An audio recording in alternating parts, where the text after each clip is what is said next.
যে দলটির নেতারা ছিলেন রাজপথের নির্ভীক প্রহরী, যাদের হাতে জন্ম নিয়েছিল নতুন বাংলাদেশ। সে দলটি যখন শাপলা প্রতীক নিয়ে সামনে আসে, তখন মনে হয়েছিল নতুন বাংলাদেশ উঠবে নতুনদেরই হাতে। তবে রাজনীতির মারপ্যাচ বোঝা মুশকিল। বৈষম্য বিরোধী ছাত্র আন্দোলন থেকে তৈরি হওয়া এনসিপির নেতাদের একটি উল্লেখযোগ্য অংশ এখন আসন্ন নির্বাচনের আগে জামায়াতের সাথে আসন বিন্যাসের বিষয়ে বেঁকে বসেছেন।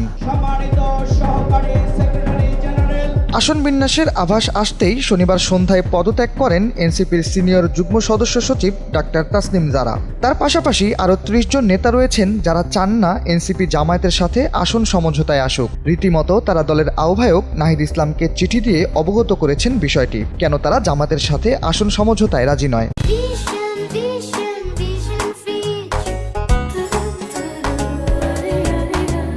আসন সমঝোতায় চরম আপত্তি জানিয়ে চিঠি দেওয়া এনসিপির নেতারা বলছেন, এনসিপির ঘোষিত আদর্শ, জুলাই গণ অভ্যুত্থান সম্পর্কিত ঐতিহাসিক দায়বদ্ধতা এবং গণতান্ত্রিক নৈতিকতাই জামায়াতের সাথে আসন সমঝোতায় না যাওয়ার কারণ। তাদের দাবি হলো, জামায়াত সামাজিক ফ্যাসিবাদের উত্থান ঘটাতে চেয়েছিল, তাদের অঙ্গ সংগঠনগুলো অন্য রাজনৈতিক দলের ভেতর গুপ্তচর বৃত্তি করেছে এবং সময় ও সময় তাদের করা অপরাধ তারা এনসিপির ওপর চাপিয়ে দিতে চেয়েছিল। জামায়াতে ইসলামের ইতিহাস নিয়েও এনসিপির নেতাদের রয়েছে আপত্তি। বেঁকে বসা নেতারা বলছেন, 1971 সালের মুক্তিযুদ্ধের সময় জামায়াতের স্বাধীনতা বিরোধী ভূমিকা, গণহত্যায় সহযোগিতা এবং সে সময় করা তাদের অপরাধগুলো কিভাবে দেখবে এনসিপি। তাদের সাথে জোট করা বাংলাদেশের গণতান্ত্রিক চেতনা ও দলের মূল্যবোধের সঙ্গে মৌলিকভাবে সাংঘর্ষিক।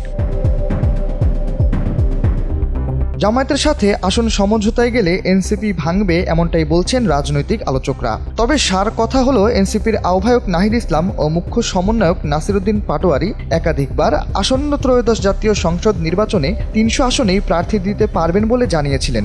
সবশেষ তারা 125টি আসনে প্রার্থী দিতে সমর্থ হয়েছেন। এখন অল্প কিছু আসনের জন্য কোনো জোটে যাওয়া জাতির সঙ্গে প্রতারণার শামিল বলে মনে করছেন দলের অনেক নেতারাই। শাহরিয়ার আহমেদ, এনপিবি।